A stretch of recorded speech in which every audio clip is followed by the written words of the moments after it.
You know, there are American heroes who don't like this idea. Neil Armstrong, Gene Cernan have both testified against commercial spaceflight and the way that you're developing it, and I wonder what you think of that. I was very sad to see that, because those guys are, those guys are heroes of mine, so it's really tough. You know, I wish they would come and visit and see the hardware that we're doing here. And I think that would change their mind. They inspired you to do this, didn't they? Yes. And to see them casting stones in your direction. It's difficult. Did you expect them to cheer you on? Certainly hoping they would. What are you trying to prove to them? What I'm trying to do is to make a significant difference in spaceflight and help make spaceflight accessible to almost anyone. One of the most difficult choices I've ever faced in life was in 2008. I think I had maybe $30 million left, or $30 or $40 million left in 2008. And I had two choices. I could put it all into one company, and then the other company would definitely die, or split it between the two companies. But if I split it between the two companies, then both might die.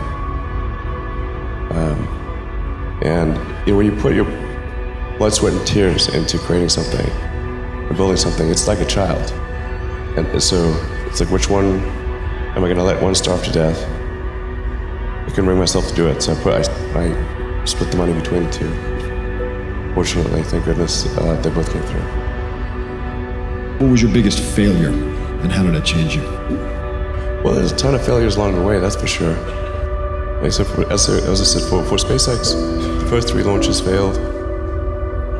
And we actually were just barely able to scrape together enough parts and money to do the 4th launch. If that 4th launch had failed, we would have been dead. So multiple failures along the way. I tried very hard to get the right expertise in for SpaceX. I tried hard to find a great chief engineer for the rocket, but the good chief engineers wouldn't join, and the bad ones, well, there was no point in hiring them. So I ended up being chief engineer of the rocket. So if I could have found somebody better, then we would have maybe had less than 3 failures. That 3rd failure in a row, did you think, I need to pack this in? Never. Why not? I don't ever give up. So many people tried to talk me out of starting a rocket company. It was crazy. One good friend of mine collected a whole series of videos of rockets blowing up and made me watch those. He just didn't want me to lose all my money. We're doing these things that seem unlikely to succeed, and we've been fortunate, and at least thus far they have succeeded. Now is the time to take risk. You don't have kids. As you get older, your obligations increase. And once you have a family, you start taking risk not just for yourself, but for your family as well. It gets much harder to do things that might not work out. So now is the time to do that before you have those obligations. So I would encourage you to take risks now. Do something bold. You won't regret it. How did you figure you were going to start a car company and be successful at it? Well, I didn't really think Tesla would be successful. I thought we would most likely fail.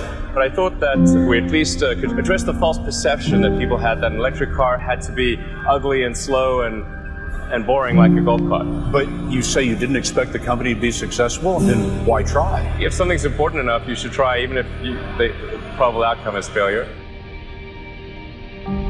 Or how do you think about making a decision when everyone tells you this is a crazy idea? Or where do you get the internal strength to do that?